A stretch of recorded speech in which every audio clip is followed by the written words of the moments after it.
we should be able to wrap up. We've been doing like 70-minute shows, 75. I mean, sometimes go 80. I don't know. We'll see. See how we're feeling. It's going to be 3-hour show. Yeah, exactly. Give an update on the Smut Studio. Yeah. Okay. We are live. Perfect. All right, guys, you ready to do this? So ready. The big three is back. All right, we're officially live in 5, 4, 3. Welcome to the Dirty Sports Podcast. I am your host, Andy Ruther, coming to you live from Cincinnati, Ohio, with my co-host via Venice Beach, California, Joey Praino. Good morning, Andrew. And our third member of today's show, via Santa Monica, California, Tug Coker. Hello, Andy. Oh, that's a good one, Tug. Hello, Joe. Hello, Tug. Hello, boys. Good to see your faces. I saw Joe in person earlier this week. Very excited to give a full report on my thoughts on his journey to Pebble Beach. And, of course, I see Andy's face multiple times a week as I've taken over the Smut Studio while you're back in Cincinnati. You've seen his face on his college fraternity collage that hangs in his bathroom. The 5-brother pic on the fridge a million times now as I go borrow a kombucha from his fridge. Andy said before the show officially got rolling that the big three was back together. And Tug, I don't know which one of us is Ray Allen and which one of us is Kevin Garnett, but I'm pretty sure Andy's Paul Pierce. Wheel them in here. Wow. It's good. It's good to have this group back. Andy, because you're the MVP. And because you poop your pants. And you're the truth. Yeah. I'm definitely not Ray Allen. After, all the Celtics on that team have abandoned Ray Allen. And as a Celtics fan, I've got to follow suit. So I'm definitely not Ray Allen. You don't hold any ill will toward Ray Allen.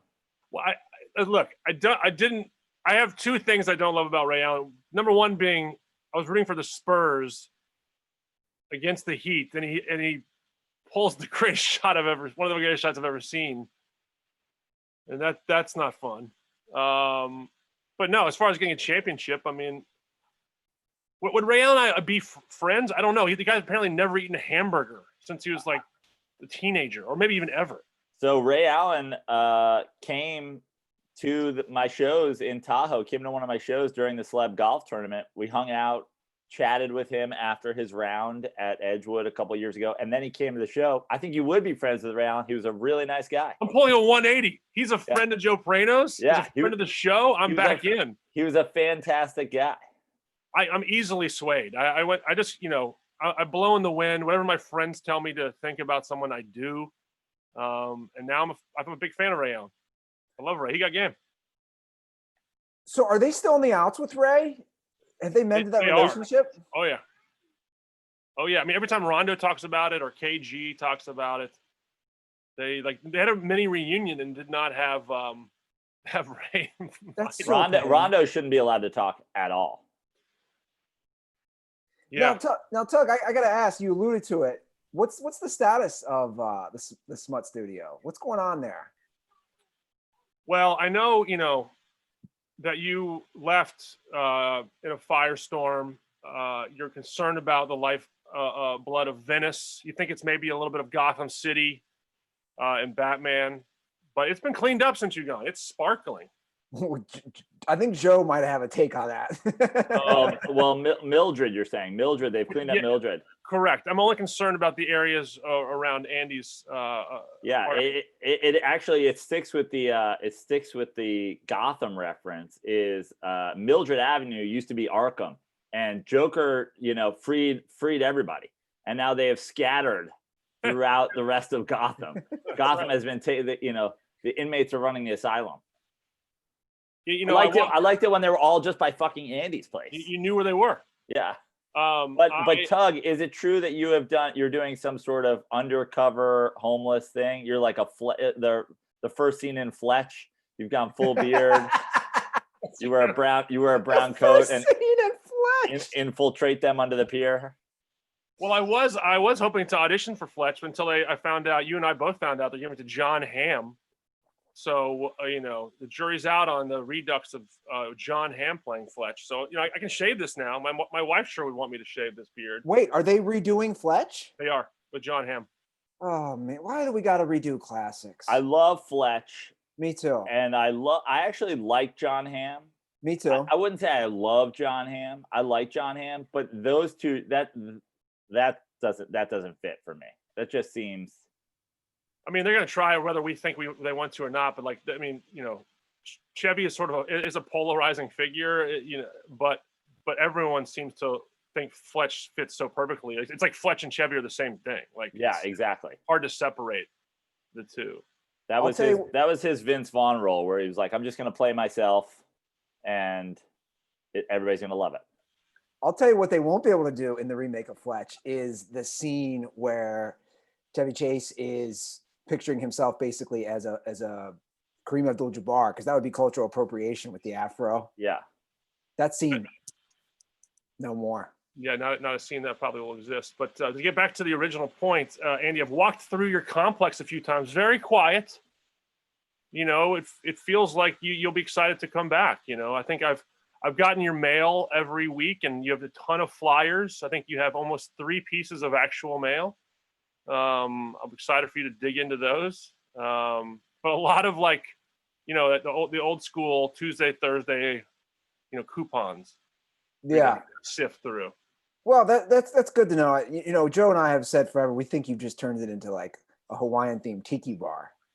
Yeah, listen, there's a surprise waiting for you when you return. That's all. I feel like Tug just stands at that kitchen counter with like a rag, wiping it. Like, what can I get you? Yeah. Welcome.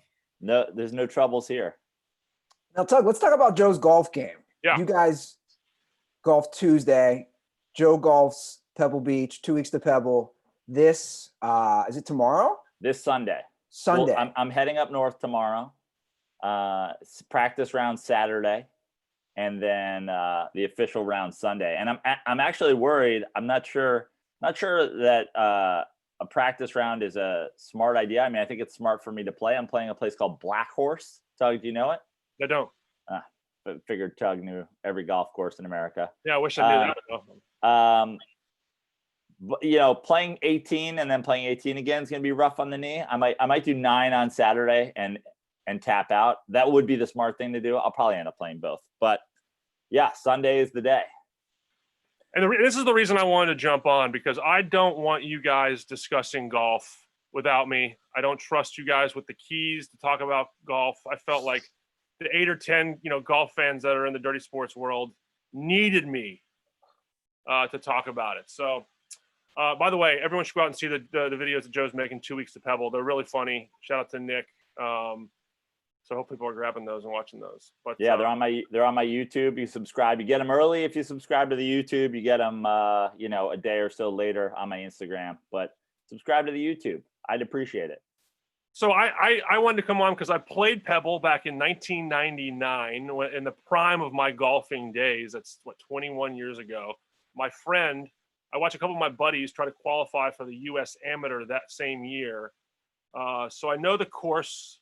And there's a lot of people. I tweeted about Joe's game on Tuesday, and people are DMing me.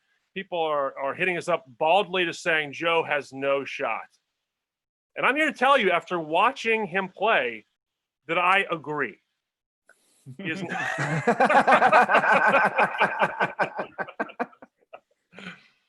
No, I will say this. Pebble is hard because it's totally climate weather dependent. It is a playable course. Like it is a course that, because it is a public course, anyone can get on if you pay the fee. That it is gettable in a sense. It really is dependent on how much weather he's going to have, whether it rains, whether it's windy. I mean, I to be honest with you, I came out thinking more of Joe's golf game than I did going in. I think he uses his athleticism to his favor. There are gettable holes. Like I told Joe this is for the golf heads out there, but the first 4 holes of Pebble are gettable. Like it's an easy par 4 to start. You should be able to par that if you're not super nervous. You know what I mean? The clubhouse is right off the first tee, so there might be nerves because people are sort of like, everyone's sort of waiting in line watching people hit. But if you can get that out there, it's a chance to start, par, par, par, par, and then you get in sort of the teeth of the golf course.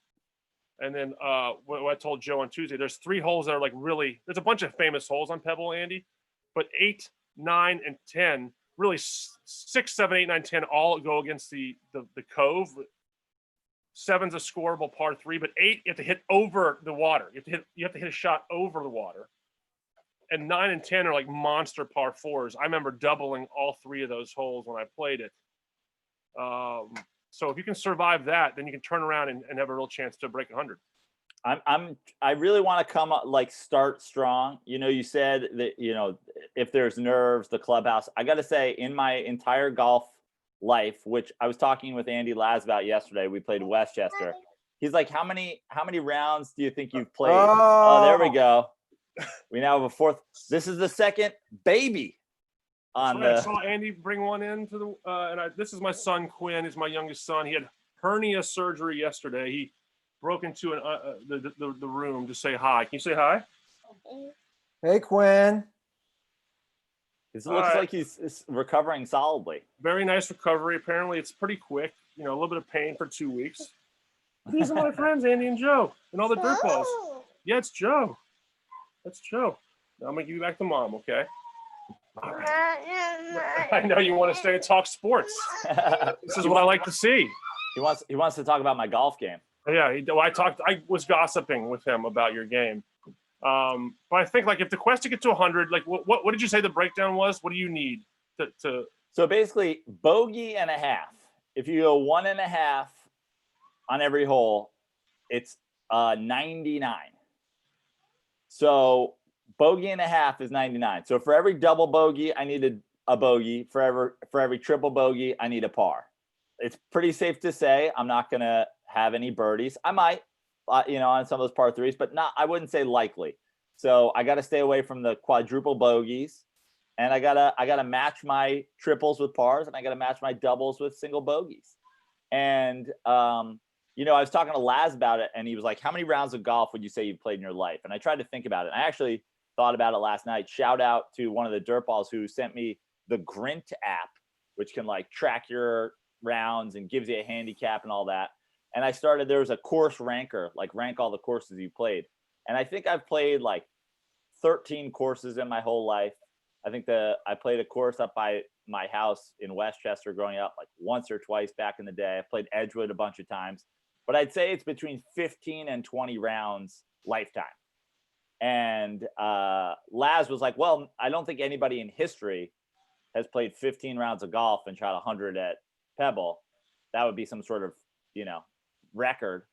But he's like, anything is possible. He doesn't believe in me either. But here's the thing. I'm going in with this strategy. Bring the KG back, the full callback. Anything is possible.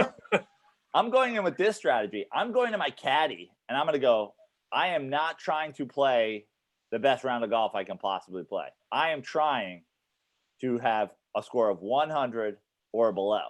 So let's just nice and easy, play it safe, just no quadruple bogeys, couple pars here, couple triple bogeys there. Otherwise, stay right in bogey, double bogey round.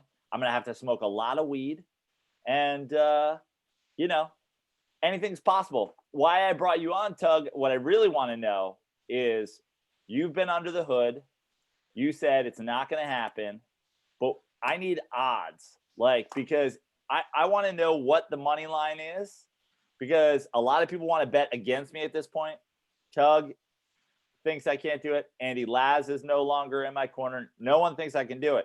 So what is the number? Because I might bet it. If it's 25 to 1 or 30 to 1, maybe I'm the one who's taking all these bets. 30. Hold on, Joe. I put it at 1,000. Like 1,000. Okay. So I have some insider info. Let me hop in here real quick, if I may. My buddy, I was with 2 buddies last night. 2 big golf buddies. My one buddy, his brother golfed Division I college golf. So obviously he's a very good golfer. A lot of his friends end up going pro, whatever. He golfed Pebble. He shot a 91, and he thought he played a decent game. My buddy, this is what my buddy gave me last night. He goes, if Joe, and he listens to the show, he goes, if Joe's being accurate based on his experience and all that, And if he's really playing the drops, he's saying 136. What? There's no way. Wow, that's offensive. That is offensive. I'm offended. Immediately take that bet. Immediately take a 136. Yeah. Are you? I think that's what he said. Maybe he said 126. Are you saying? Are you going to count anything? Drops the water. Okay. Yeah. I'm gonna play it legit. I mean, the guys, Laz and the gang I play with, they give each other, the 3-foot putts. I like to hit those in just for the satisfaction sometimes, but I'm gonna play the round as if we were playing the round, and I'm gonna keep my score. And these guys gamble, and I'm gonna be paired with somebody, so my score is going to matter for other things than my quest to 100. So no one's given me freebies. Wait, 3 foot.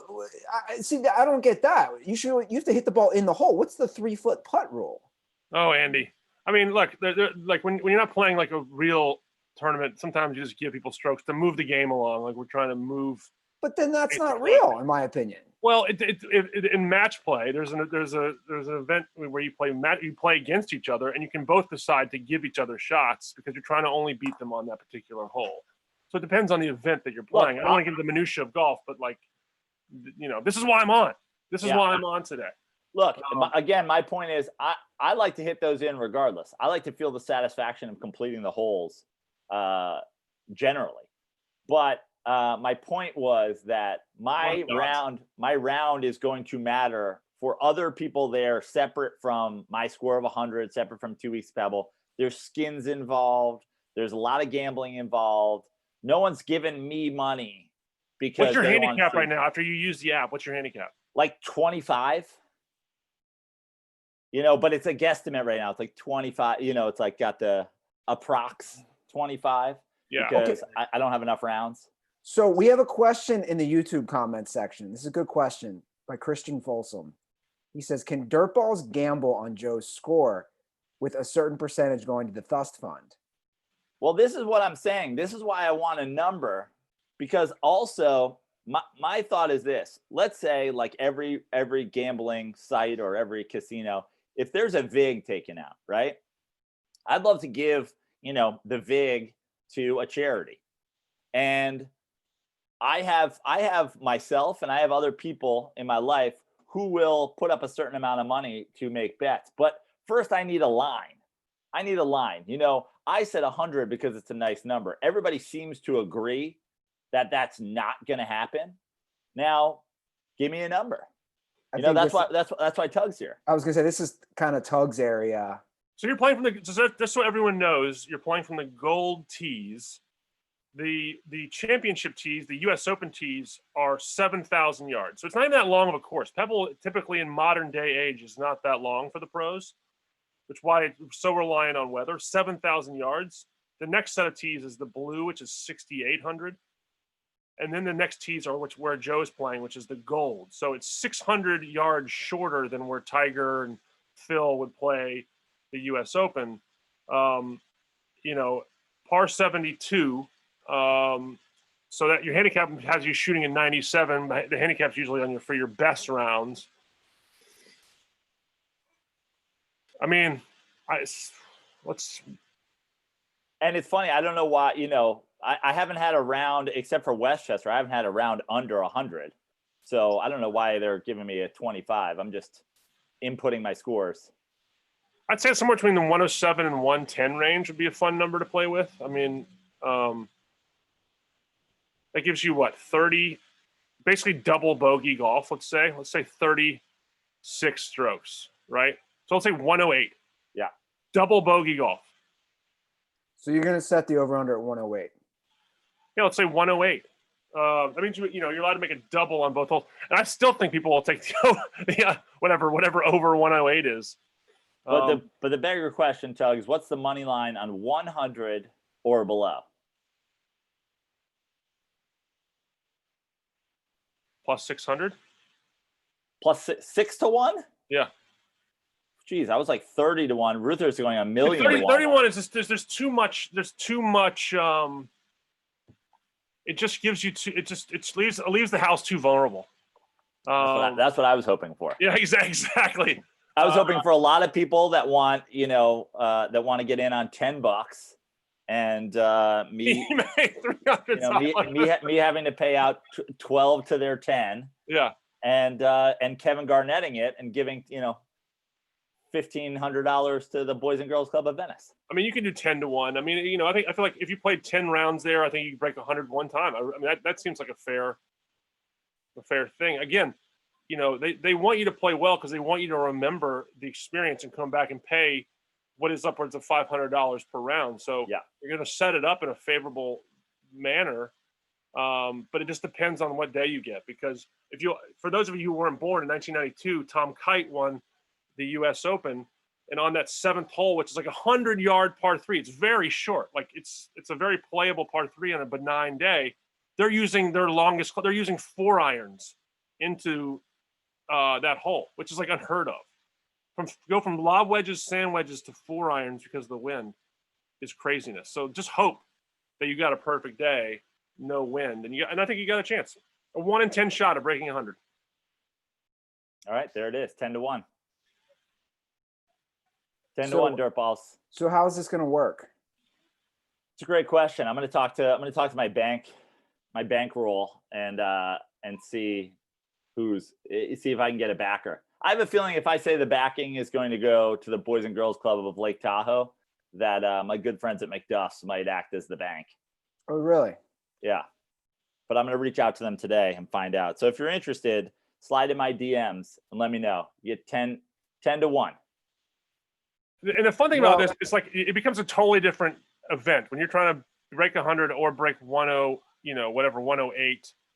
Then you're like maybe not hitting driver off the tee. You're playing irons and you're just trying to. And I saw Joe do that this week. I mean, he hits the ball, well enough to move the ball forward. It really comes down to you don't want to be in positions where you're chipping and you're putting like, you said that was helping you today, but the greens at Pebble are typically slower than most pro, tournament courses, but they're gonna be different than what we've been playing.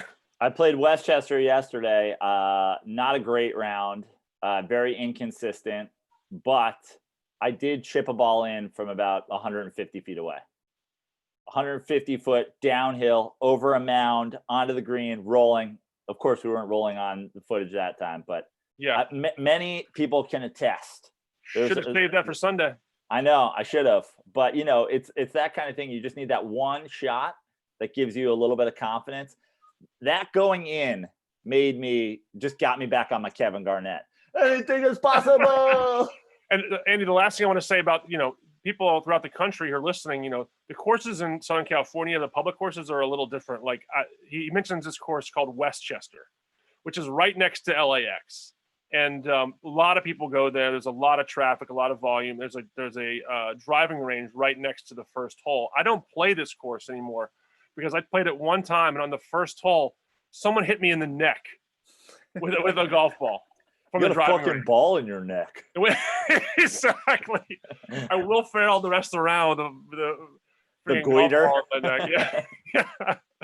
So yeah, I mean, this will be a pleasure for Joe just to get outside of LA and play in a course where people aren't like torpedoing you with golf balls. It was funny. I put up last week that I was playing Westchester and asked for a round, predictions. And somebody was like, I don't know if they thought I was playing Westchester Country Club in New York or something like that, but it was like the most aggressive response I ever heard. It's like, is this you trying to show off? Tell us you're a fucking rich kid from New York. You fucking knew the Mariners your whole life playing Westchester. I was like, I'm basically playing Terminal 3 at LAX. It's fucking $22 with a cart. I'm literally the world's poorest golfer. Well, Praino, you look pretty good now. The mustache is looking good, but I think you need to do a fresh shave probably at that point since you grow hair so quickly. Before Sunday, you need to get some Harry's razors to clean up a little bit. Oh, absolutely, Andy. I shaved, I think it was, 2 days ago. I will let this go. I'll play the practice round with a little stubble. And first thing Sunday morning, crack of dawn, I'm going to get up and I'm going to get a nice, crisp, close shave because I'll tell you, Andy, the whole thing about Pebble for me, I don't care how I play, really.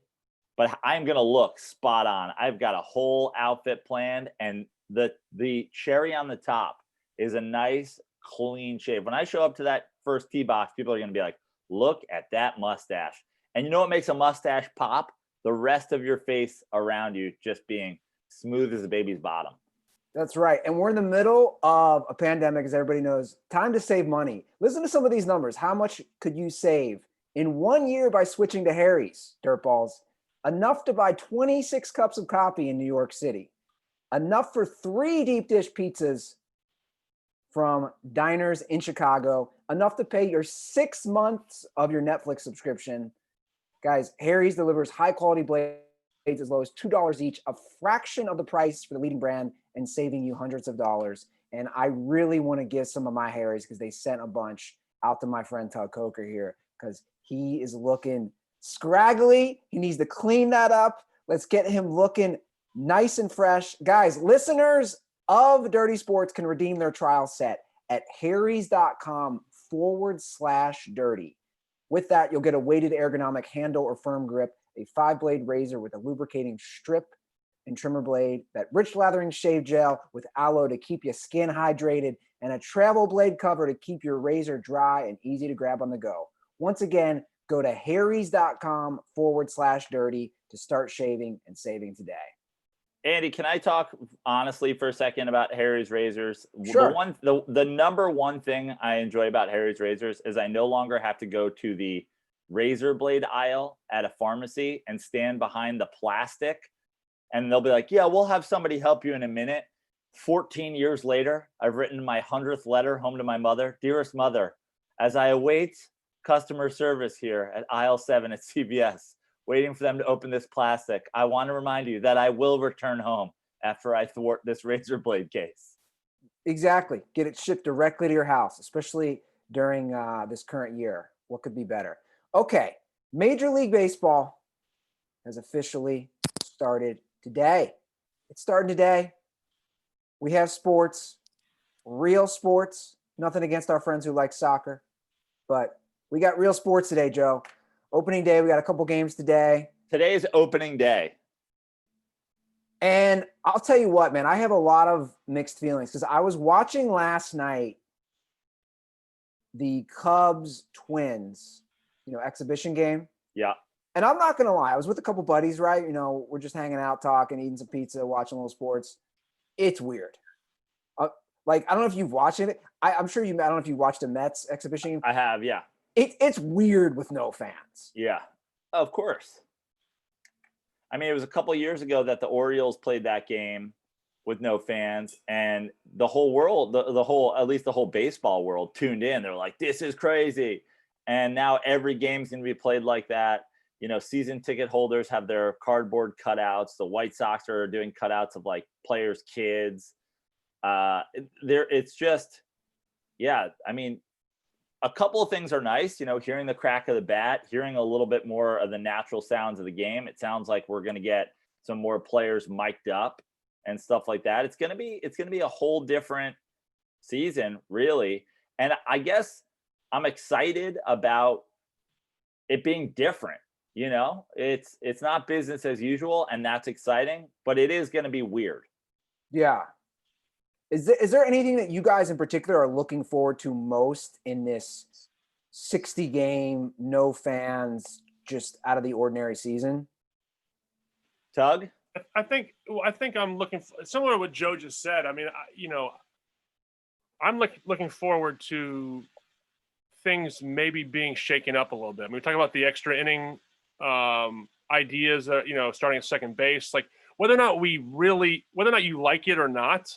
I think it's fun just to see it play out. And I think sports needs more of this. I mean, so much of sports are rooted in like the tradition of stuff, especially baseball. So maybe baseball can use this as a catalyst to implement some changes that bring more people in to want to watch the game. Like we may watch. People are like, I hate the extra inning rule. I think it's stupid. But instead of just like guessing whether or not we're going to like it, let's see how dramatic it is. Yeah. Let's see it play out. Yeah, let's see it play out and see if it's like, oh, this is actually really fun. Maybe it's something that people will be willing to implement. I mean, that Also, what I'm interested in is, every year some team starts off hot. I think the Mariners started off so hot last year and then became, an igloo. But this is a season where, like, if you can start your season off hot, it actually can carry over. Yeah. Success. So I'm interested to see if, because of that, we get some weirdness in the playoffs.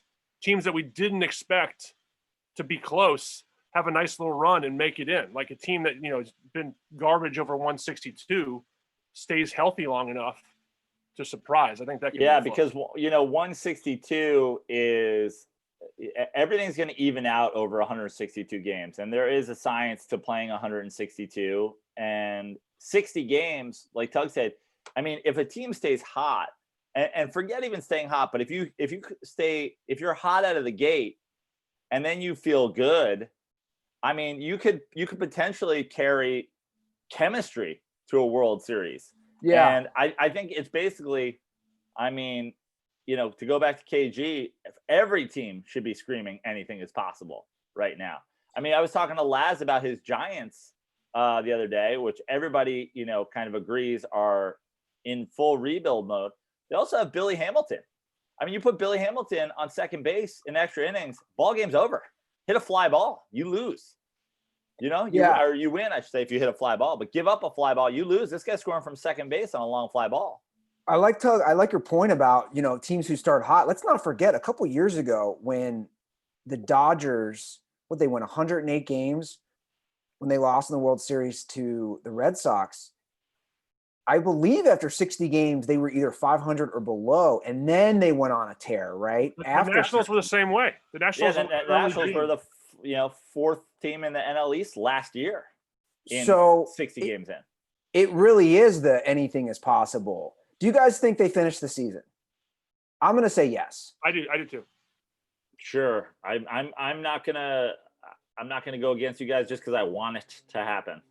Well, I think the two things. I mean, the test that the bubble created for the NBA, showed some value because that seems to be working at the moment. All negative tests coming back for the NBA, so that's showing that their thoughtful process seems to be making some sense. Baseball, there's some travel involved, but the game itself seems perfect with the exception of golf, where you don't have to touch another person the entire round.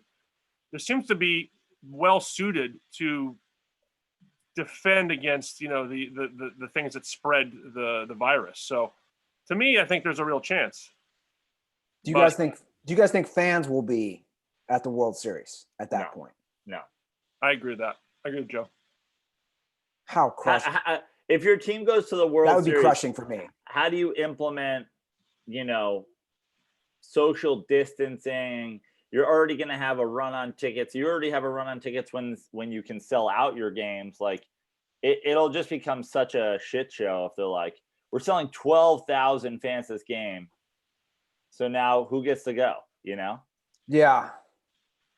Did you see, this is a late development in the last 24 hours.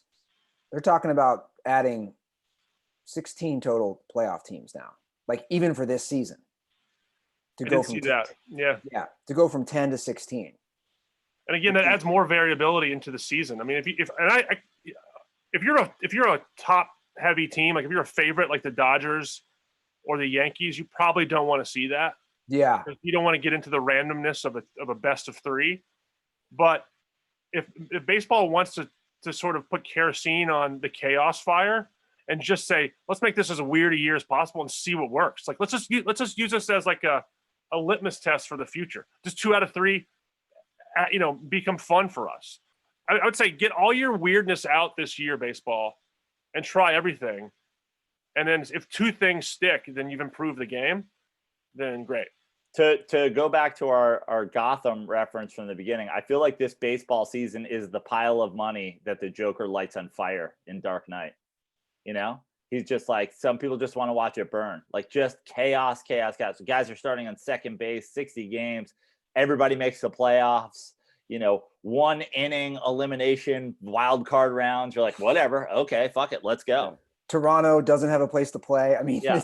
we really are. Baseball really has entered the Gotham stage. The of last league. the last wild card team will be decided by which pitcher can outthrow a motorcycle driving next to him, like in an old school fucking. I mean, for me, as a person who does like baseball but doesn't really get into baseball until the latter half of the season, I think this is a great way for people to be tuned in right off the bat. And I think, you see that with golf, right? There was not a lot of people were so starved for live sports that the golf ratings are up. I think you'll probably see people be more into baseball, and baseball needs to take advantage of that. If baseball doesn't take advantage of the runway that they have, it really speaks. I know a lot of people on this podcast don't think that highly of Rob Manfred. This would probably be the nail in the coffin, I feel like. But by the way, I agree with all this. I love this. I love the idea of just throw it all at the wall. Let's test it all out. But there's also just issues like the Blue Jays thing I joked about. I mean, guys, opening day is today. The Toronto Blue Jays do not have a place to play their home games. I thought they're playing in Pittsburgh. No, that was canceled yesterday. Really? The authorities in Pittsburgh aren't going to allow it, which don't even get me started on the hypocrisy of all this weird stuff. Maybe the Blue Jays are the Joker. Can we continue this Gotham metaphor through the entire episode?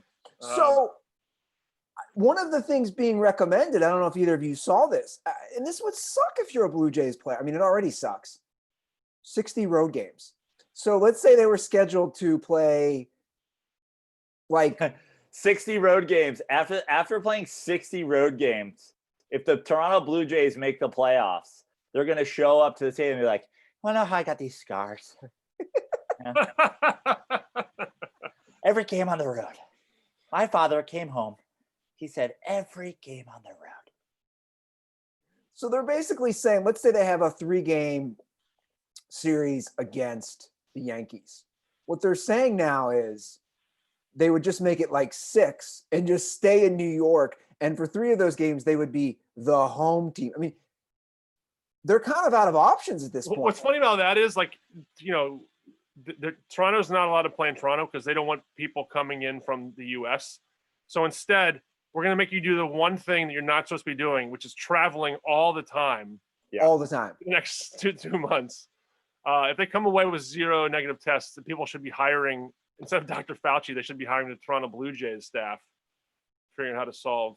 I just don't understand why they don't pick.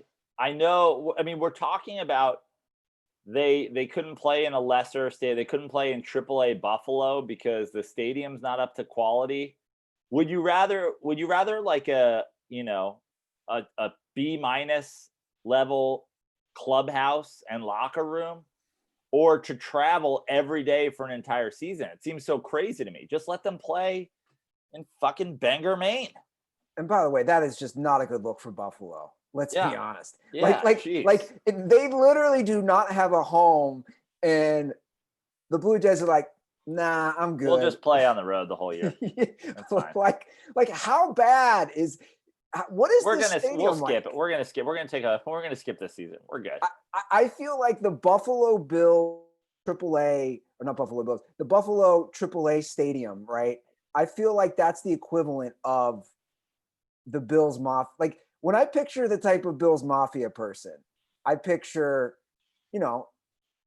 he who shall not be named type of degenerate, a guy who poops in socks. I feel like that's one of our servicemen. I just want to remind people. Yeah, that is the equivalent of this stadium. How bad can this stadium be?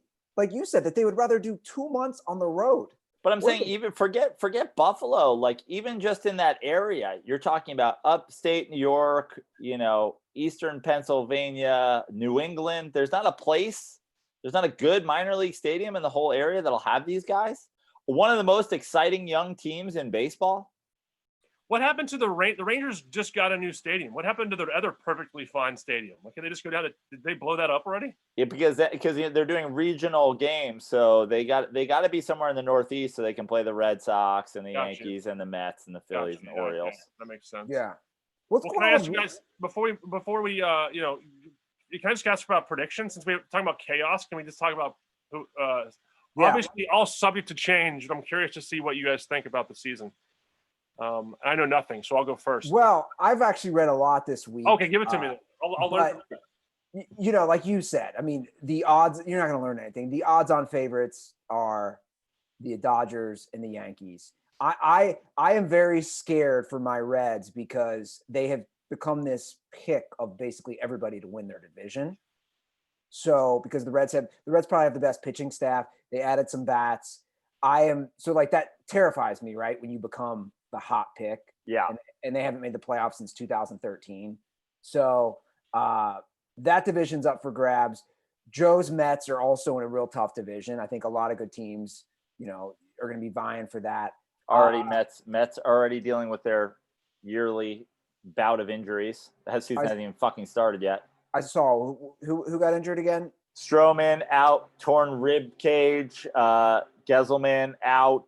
Syndergaard missing the entire season. Robbie Cano is healthy, although arguable whether or not he's actually alive. So there's a zombie playing second base and for some reason hitting third. So that's a factor. It's going to be a tough division. I mean, you've got the defending champs. They've obviously lost a couple players, but they're still pretty young and they're relatively healthy. They still have pitching. The Braves, young, winning the division, the last couple years. They're going to be tough. But I actually like the Mets' chances in a 60-game season.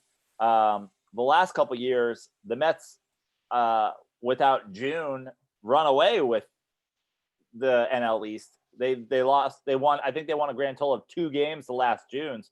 We're skipping by June entirely. We're starting in late July. I love it. We should start baseball July 1st every year.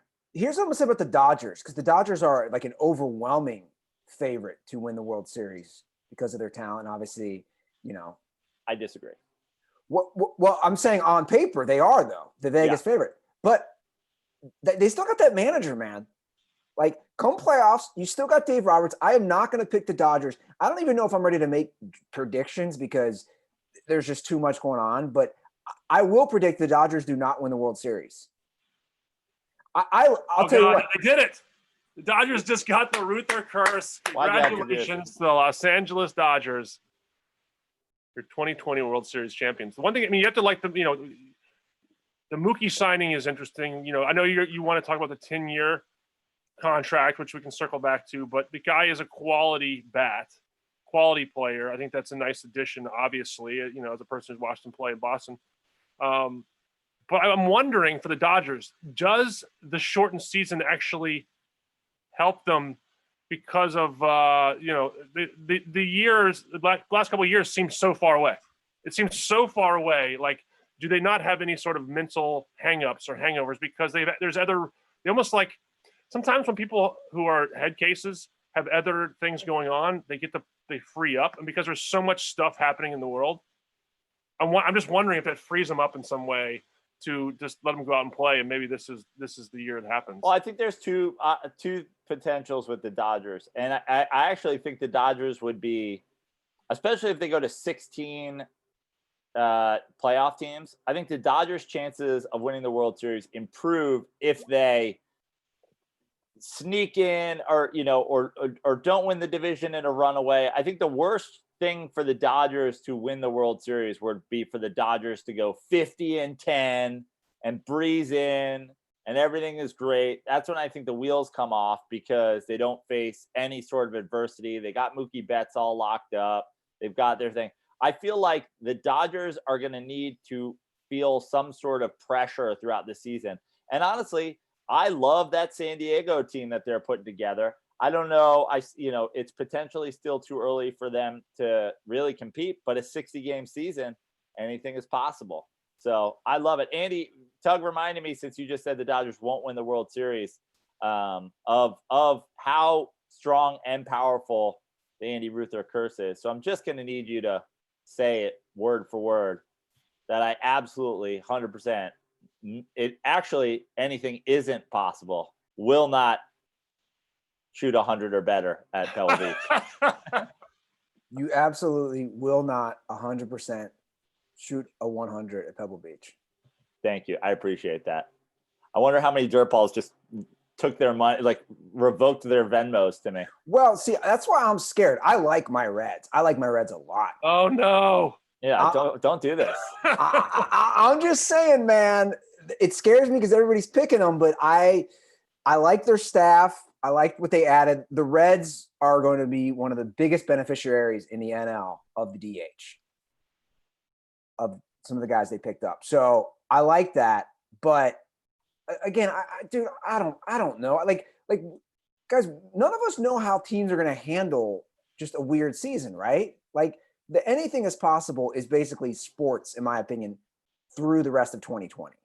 I think that goes across all the leagues. So I don't really know. And then, in the AL, I mean, who do you guys like? Are we sticking with the favorites? Are we looking at, the Yankees, the Twins? I like the Twins a lot this year, and not only that, it's for karmic reasons. I feel like so much of this started out of Minnesota. The year 20, there's so much focus of George Floyd.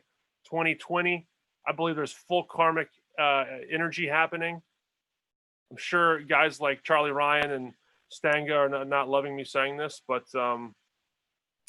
I like teams like the A's. Yeah. And what about Anaheim? And Anaheim's interesting.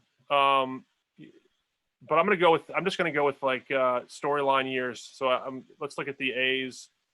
I agree. I think this could be, the A's never having never getting there.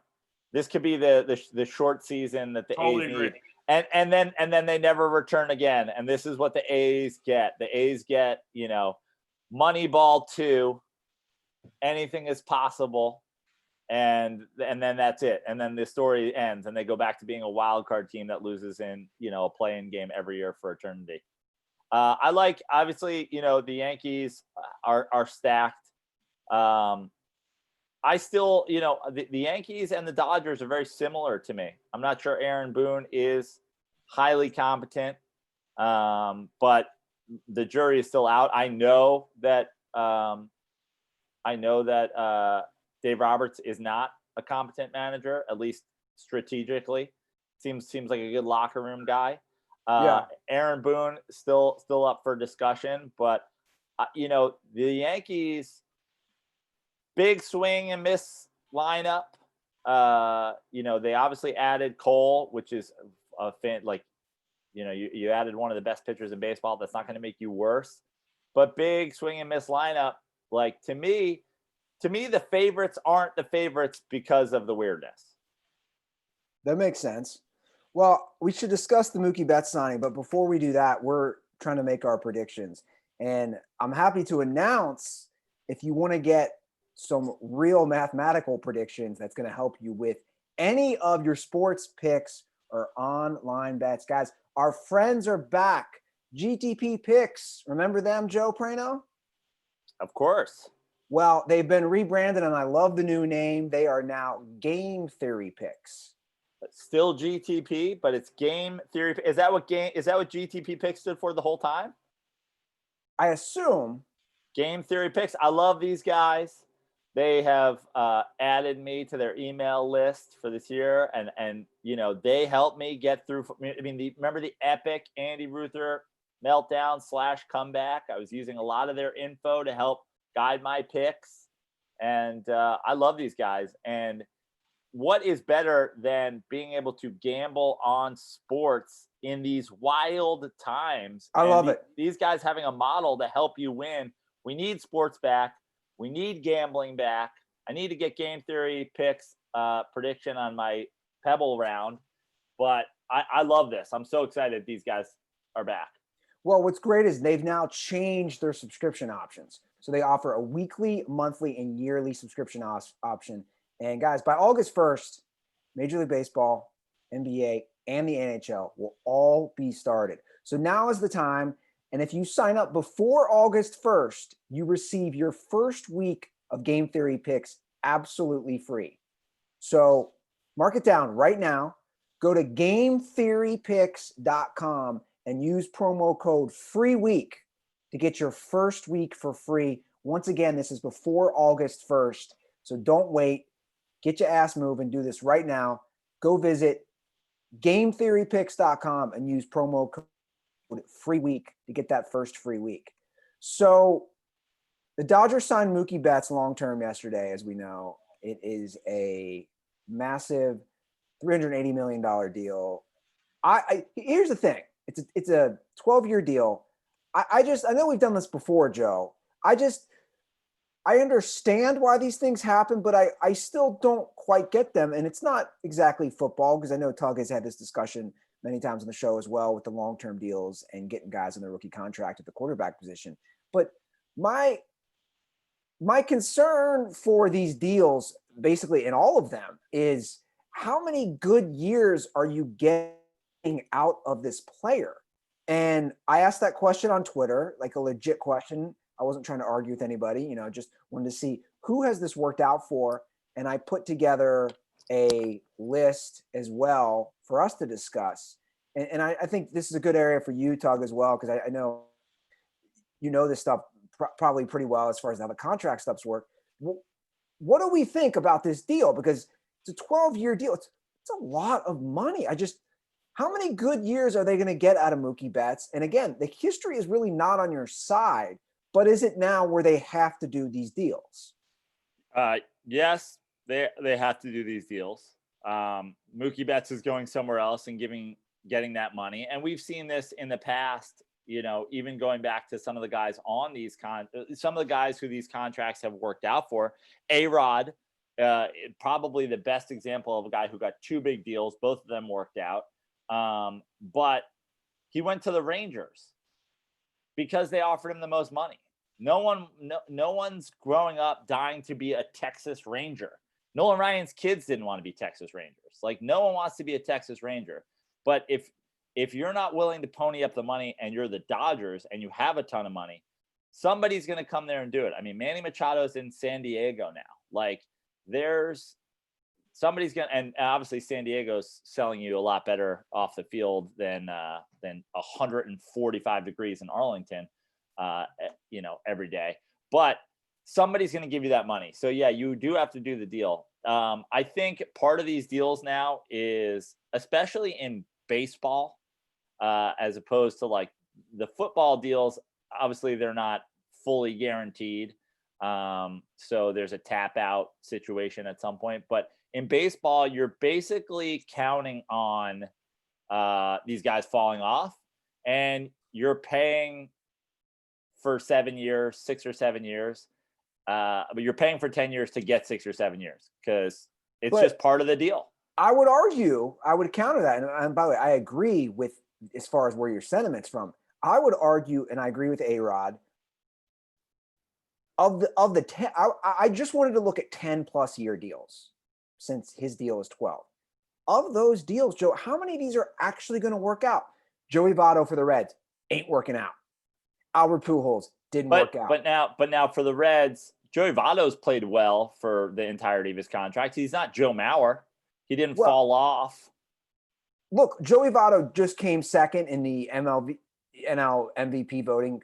I think it went 2 or 3 years removed, and obviously he won an MVP. But like that contract, he signed in 2014 for 10 years. Yeah. Votto has fallen off big time the last 2 years. He has. Robinson Cano, bad contract. Pujols, bad.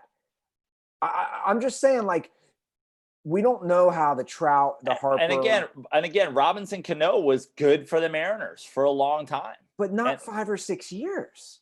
I think Joe hits on a good point, which is who's paying the money, right? Because when teams that aren't as able to still fund money into the team are putting most of their pie graph on one player, it's hard for them to get multiple players. The Dodgers and the Yankees are so committed to winning that they're going to throw money at Mookie Betts and then throw money at Clay Bellinger and then throw money at someone else. Like, that's why it makes sense to me for these teams who are, especially the Dodgers, who are so hungry to win.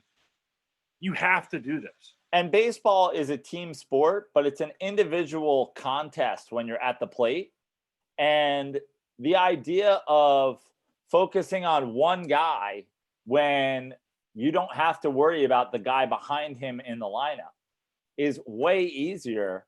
So it's like Robinson Cano and Nelson Cruz are in Seattle, and that's it.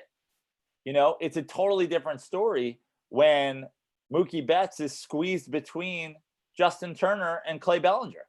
Well, he's gonna have a way easier time producing when they continue. And what the Yankees have always done, and they certainly did it in the A-Rod years and even in the Jeter years, and you could argue Jeter's contract did or didn't work out. I mean, Jeter's contract, let's be honest, they overpaid him regardless, but they made that money back tenfold, you know, selling respect hats. So, you know, but the guy who bats behind A-Rod for the length of his 10-year contract in New York is a different guy every year that they go, we're getting the next best DH. We're getting the next best DH. We're getting the next best DH. No, I agree. And I think that's probably the silver lining, Tug, is your point as far as the market. When you're the Seattle Mariners, the Cincinnati Reds, and you lock up one dude and you're not going to have the budget. Well, I think about it of like in casinos, right? Like you have people that have bankrolls, and you see the people who are not winning bettors. Everyone's going to lose, but people have a better chance of winning when you're able to keep firing when you have an edge. So, for instance, the Mariners are like the guy who comes in and they're a little the bettor's a little scared, right? We're going to take one big shot, but it has to work out. If we don't hit, then we're done betting again. The Dodgers are like, I'm going to keep betting. My bankroll's so big, I'm going to keep betting until I hit. And that's the way I see it with like the big market. That's where the big market teams have huge advantages and need to take big swings like this. And there's also guys. I'm not sure Mookie Betts is one, but he's certainly trending to be one. There are guys like, for example, Mike Trout. Knock on wood, and Andy, don't jinx it or whatever. But like, barring some catastrophe, Mike Trout's contract is going to work out because he's never had anybody behind him, and he's trending as one of the greatest ball players to ever walk the face of planet Earth. A-Rod's contract worked out twice because A-Rod was incredible. I don't know what they paid Barry Bonds, but they got their money's worth and then some. There are some guys who it doesn't matter where they are and who's hitting behind them. You know, Mookie Betts, I think, has been blessed to be in the Red Sox organization up to this point. But he's certainly trending as a guy who is going to work out. I mean, but he also looks like a guy who could be a 6-year, value. And then, the Dodgers paid for those 6 years and they're going to pay for 4 more. And then they'll, Bobby Bonilla gets the headlines, but it wouldn't shock me if the Dodgers are still technically paying Mookie Betts in 2050. Yeah. I mean, Ken Griffey Jr. is still getting paid by the Reds. Oh, God. Mookie's a world-class bowler, so I root for Mookie because he's the best bowling athlete in the game. Is that a fact? Fact. Multiple 300 games. Wow. Chris Paul has his charity, benefit every year for bowling, but Mookie, I think, is the best bowler out there. That's my Tug Nugget today. It's a good Tug Nugget. He's sunk back into that one. I know, and I'm done. That's my cup. Okay, guys, and I'm going to go. Ear pod drop. I'm gonna share that one with Walt because he won't stay away he doesn't even bowl. He won't stay away from the damn bowling alley. I'm like, well, no one should be bowling right now.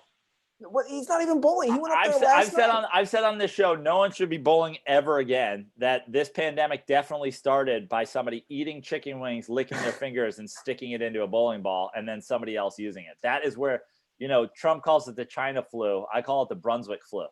Oh, and for the record, we forgot to announce this. I don't have corona. We totally just buried the lead. Yeah. I tested negative. Yet. Well, I mean, if my dad keeps going he went to the bowling alley last night to hang out. Hang out. Imagine risking COVID not even partake in that. Who is he hanging out with? Are there a bunch of other 70-year-old men just drinking at the bowling alley right now in Cincinnati? Dude, I don't know. I guess. I can't believe this pandemic won't go away. I mean, it's unbelievable, right? Guys, should we get nachos? Should we do a plate? Should we get some nachos? It's a share though, not each their own. It's like, hey, double dipping during the pandemic? It's a hoax. It's just about the election. Double dipping is fine. Just turn the mozzarella stick over. You can't dunk the same end twice. You know what's crazy? He's not even one of those hoax people. He knows the realness of it. He literally rolled down his window yesterday. I was coming back from a run and he's pulling out of the driveway. I said, "Where are you going?" And he had a smile and he goes, "I'm going to Corona Central, the bowling alley." He knows. He literally knows. Doesn't care. I have a Nintendo Wii that has bowling on it. Can I send it to you, Andy, and just hook Walt up with the Wii? Let's make it happen. Praino, are you staying refreshed with some Miller Lights? You know I am. It's Thursday. It's the greatest day of the week, in my opinion. It's that pre-weekend, and right after the show, I'm drinking some coffee right now, but it's not long before I crack open my first Miller Lite of the pre-weekend, and I am excited. I'm definitely. I don't know what the caddies and the club are going to think about it, but I'm going to be carrying more Miller Lights than I am balls at Pebble this weekend. I love it. And what's great is I know a lot of people are at their houses. They're limited to where they can go. The best part is that you can get it delivered directly to your front door. How convenient is that, Joe? It's fantastic. I get everything delivered these days. The idea of going anywhere for anything, the supermarket, it's ridiculous. If they're delivering Miller Lite, they're delivering anything else you need. Exactly. So guys, get you some Miller Lite. Miller Lite, the original light beer while you're home. Enjoy a classic. Like I said, available for delivery today. Celebrate responsibly. Miller Brewing Company, Milwaukee, Wisconsin. 96 calories and 3.2 carbs per 12 ounces. On Tuesday, Andy, when Tug and I golfed, I didn't buy us any beers because I was like, Tug's squeezing it in. Tug's got 45 minutes carved out in his day to play 9 holes. And Tug was like, "Oh, we got to get a couple Miller Lights." Tug doubles back while we're on the first tee, grabs some Miller Lights. I mean, and it changed around. We played great because of it. Tug, It was the only thing I can think of drinking when we're together. Yeah. Tug, you're such a company man. You gotta love it. I'm a company man. He's a company man with a beard. I love it. Let's talk NFL. Finally, let's get to my favorite sport. I'm a little worried, guys. I think we're headed towards baseball as far as these negotiations. I mean, it is the exact same issue, correct? Is it? I believe it is, because now they've agreed, Joe, to eliminate preseason, which is great. Yeah. They've agreed on this daily testing. Bye forever. Yeah. The technologically contract tracing, which is going to cost the league about $75 million. They agree on that. But from everything I've read, it's headed towards what's going to happen, possible salary changes and pay cuts, which to me, like you said, reeks of Major League Baseball all over again. Yeah, and it's ridiculous because these are massive, collections of owners. Obviously, these leagues are just 30 billionaires that pick some guy, some yes man to do their bidding. And we know how profitable it is to be the owner of an NFL football team unless you are super, super dumb. So the idea that these guys are going to be like, well, if we only play 12 games and not 16, we can't pay these guys. It's absurd. Yeah. Tug, what are your thoughts on all this? Yeah. I have the most concern for the NFL in completing their season for various reasons. One is for labor reasons. The other is just trying to figure out how to navigate so many people together, not only physically touching each other, but also just being around each other. And also it feels like so much time was wasted in figuring out some sort of system to give yourself the best chance to navigate the season. I have concerns. I really do. And so do you think the NFL goes off in the first place? Do you think week 1 kickoff happens as scheduled? Yeah, I do.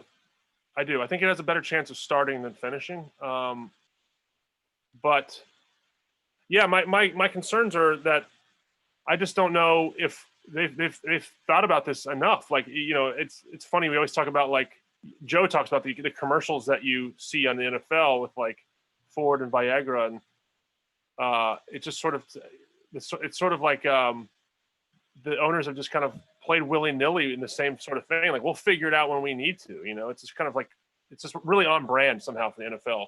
Well, here's why I think if they can, and I agree with you, and I've flip-flopped on this a dozen times since the pandemic started, but I do think week 1 kicks off. And the reason that I think they finish if they start is that the NFL has proven beyond a reasonable doubt that they do not give a single fuck about any single player in their league. There's not one guy that they care about at all. They're all just people that they are using to make money. So the idea of protecting these players is ludicrous. They haven't been protecting them for years. They had people murdered who were doing, concussion trials. Like, there's so much evidence that the NFL doesn't care about its players that the entire Tampa Bay Buccaneers, including Tom Brady, could come down with coronavirus and die from it. And they're going, well, look, you guys get a bye. The rest of the NFC South gets a bye. We don't care. It's interesting that you say this, because as you're talking, I'm trying to think of a player that could make a statement where, if, for example, if LeBron says, I don't feel comfortable, I'm not playing this year, has the biggest chance to shut down his own league. Is there any player or any composite of players in the NFL that we like, listen, we're not going to play, and they say, well, thanks a lot, we're going to keep moving on?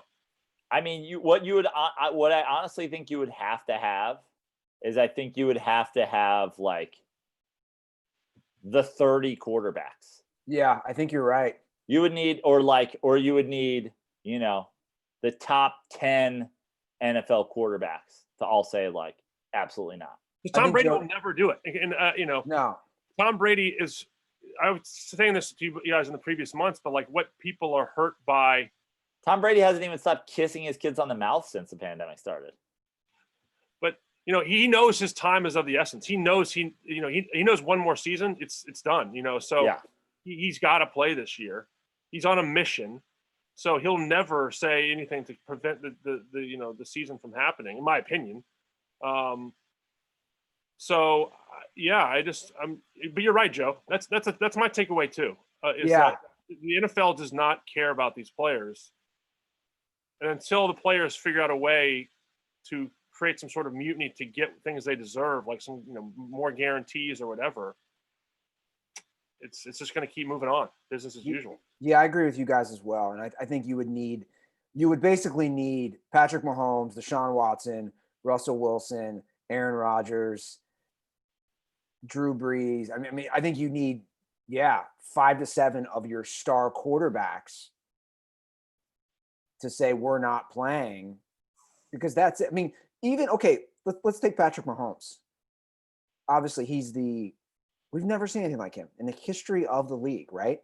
Even if Mahomes said, I'm not playing, they'd be like, whatever. Yeah, cool. Absolutely. And he's the LeBron James equivalent, right, for the NFL. And they'd be like, cool, whatever. Yeah. Business as usual. They were like, we were a thriving league before the Chiefs. We were a thriving league before Patrick Mahomes. We'll be a thriving league without Patrick Mahomes. And they don't care. And they don't care about the fans. And that's why I put this on the rundown today. I mean, it's wild. I kind of want him to do it just to see the tweet replies to Schefter's tweet. I mean, the kind of people that would be like, I'm not even going to get into it. And anything I'll say is about, talking about the ads that we're seeing, like, we're not saying that not every person believes in that there's a hoax, but like, it seems to be a correlation to the people that, that the NFL caters to and their ad buying are the people that are also the non-believers in the virus. You know what I mean? It's like, it's somehow being politicized without trying to be political about it. Somebody should make a link between Corona and people's dicks not working, and then maybe these guys who the NFL caters to with their ads would start paying attention. But you mean if I wear a mask, I don't have to sit in a matching bathtub with my wife holding hands over a valley? You bring up a good point, though. It's like I'm sure you guys talked about this on your podcast. Like, what helped change the name in Washington? It was the money. So when is the money? As my friend Tony Kornheiser always says, the answer to all your questions is money. Well, it is. And speaking of money, to prove that they don't care about anyone, including the fans, I put this on the rundown as someone who's had the Sunday ticket now for 3 straight years.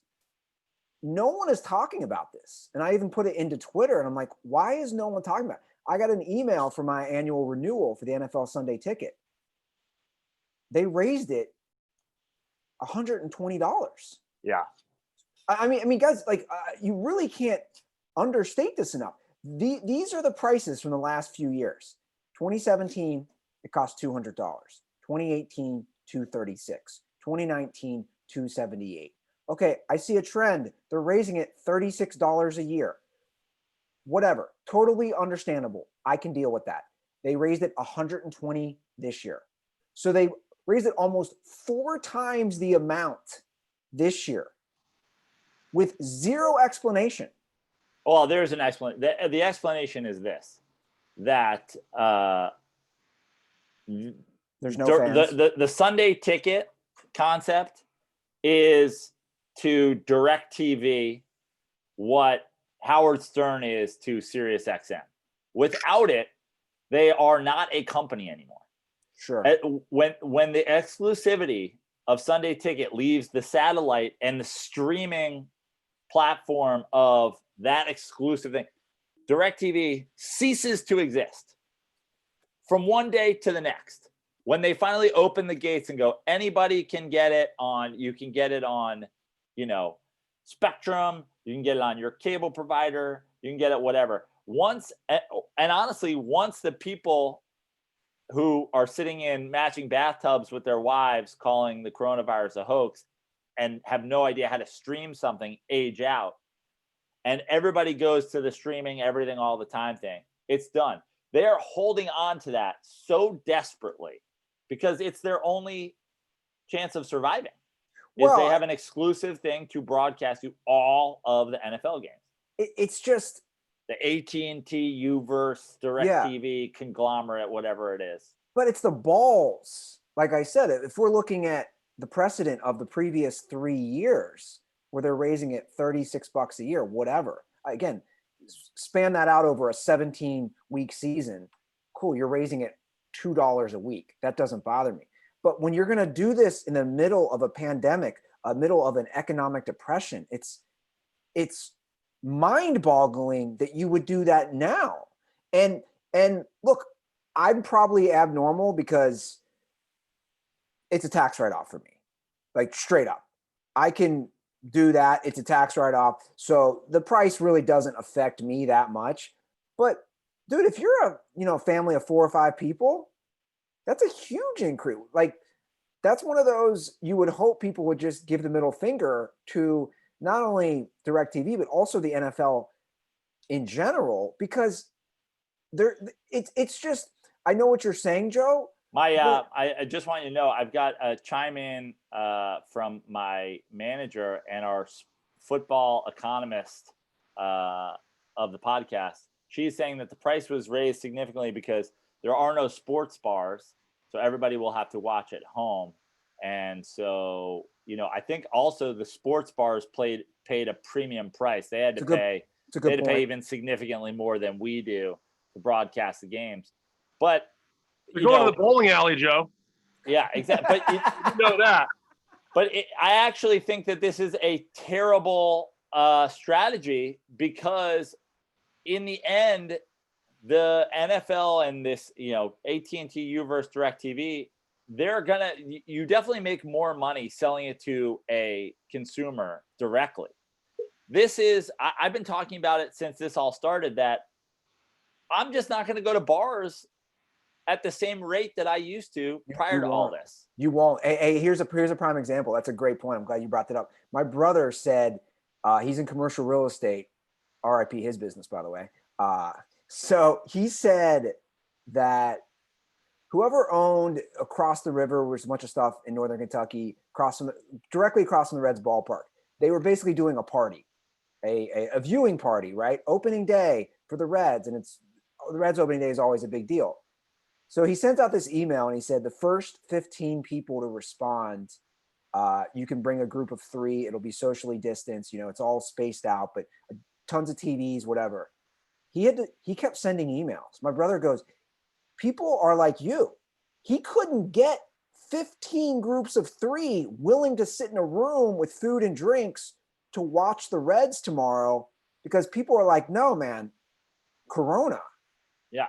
So I think this but also really all of us, getting beer and food delivery at home every day. Like, there's a lot of people that didn't know that this was an option to just like, hey, I'll have a 12-pack and some wings, show up to my house, and I'm going to watch it at home. You would have thought that the NFL would have smartly embraced, keep it at the same price, grab all of these people in the year where it's their only option.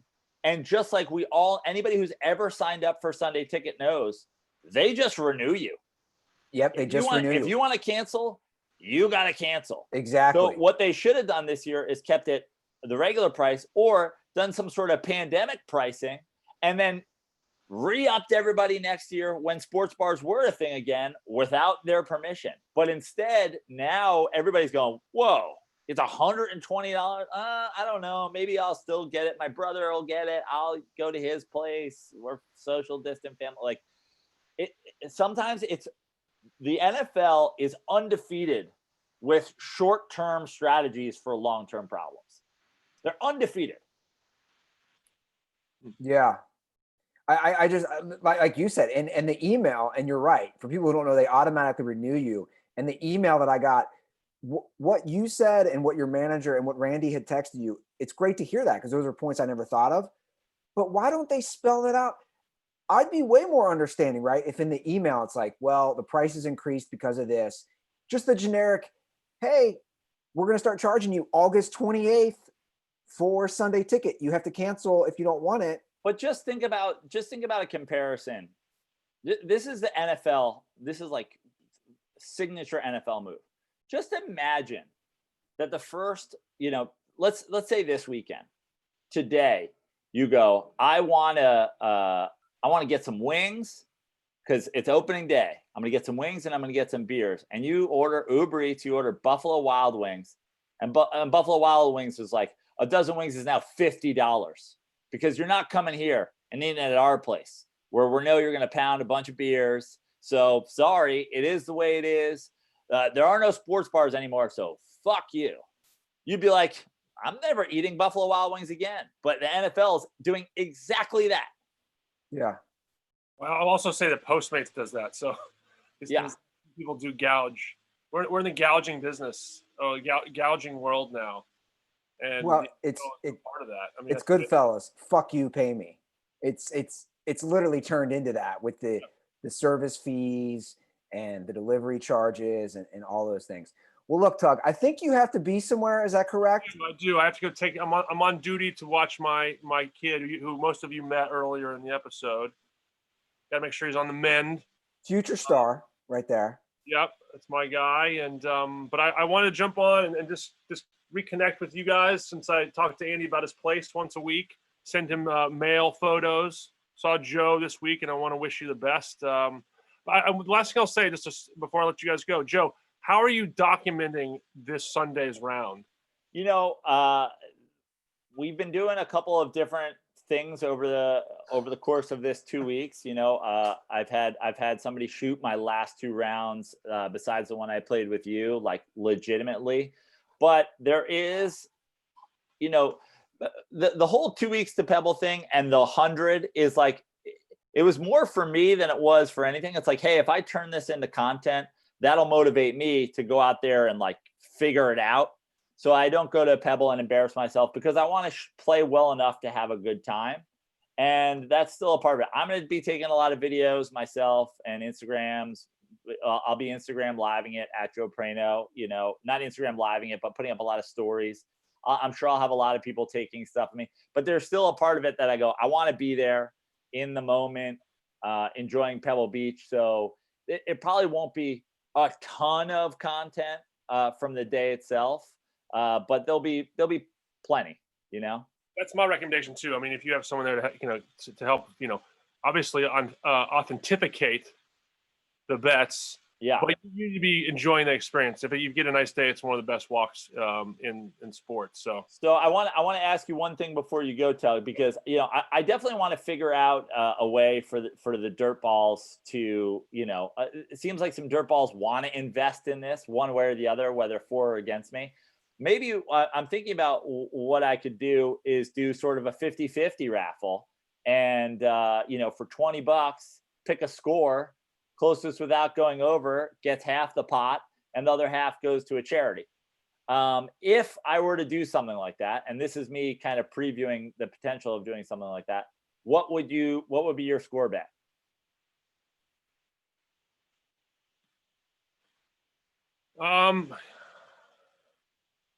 Conditions unknown.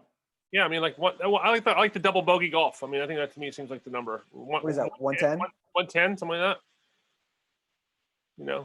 But also you could do some squares. I mean, there's some fun things to think about for your number. I'm happy to contribute as well. I want the money to go to charity. I'm excited for you. So just good luck, Andy. Out. Well, how about this? Tug's a great golfer, by the way. Yeah, that's what I learned on Tuesday. Well, it's the first time I played this year. I did have a few shanks, so Joe's being nice. But I think you saw some of the old game come out. But a nice, solid, smooth swing. You shocked me that you played righty. I was so excited for some lefty craftiness, little fill action. Exactly, I reverse it up. I even said in my preamble that I did in the car, I was like, lefties are always sneaky and weird and crafty. We always call them crafty, but it's more sneaky. Right. And I thought I was going to get some of that lefty sneakiness, but he comes with a smooth right-handed swing, playing in some dad shoes, playing in some gray velour style New Balance that I think he got in high school. He's been playing golf in those every year since high school. True. I tried to find my golf shoes, but my Forerunner is obliterated with kid stuff, and I just couldn't dig through it. Well, look, I think we should just wrap up the episode. It's been a fun episode. Tug, where can everybody follow you on Twitter? Yeah, I got some great stuff happening, guys. So continue to follow me or find me on Twitter at Tug Coker, Instagram at Tug Coker. I got some big news hopefully to reveal in the coming weeks. But as always, it's a great to hang out with the Dirt Balls and Andy and Joe. Thanks as always for having me on. Always a pleasure having you on. You guys can follow us on Twitter and Instagram at The Dirty Sports, me at Andy Ruther.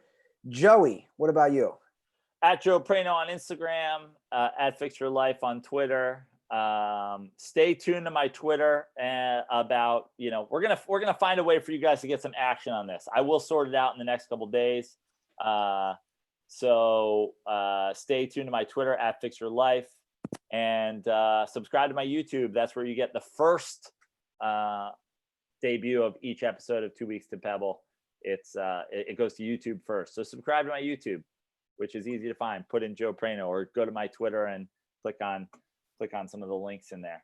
And I'm sad we didn't get to talk about it. We'll have to save it for next episode, Andy. The Kanye West of the NFL, Antonio Brown, has announced his retirement again. And I know a lot. I've gotten a lot of messages about how that affects you and certain orifices of your body. We can talk about it next episode. He also announced you've missed today. He wants to play again. Oh, he's back. He's the Kanye West of the NFL. So yeah, he said he wants them to figure out whatever the discipline is going to be so he can play. So we'll save that and questions for next episode. Guys, have a great week. Good luck, Praino. You have the Ruther curse with you, which means you'll shoot a 75. Tug, stay safe out there. Thanks for taking care of the place. Yeah. Dirt Balls, enjoy your weekend. And as always, stay dirty.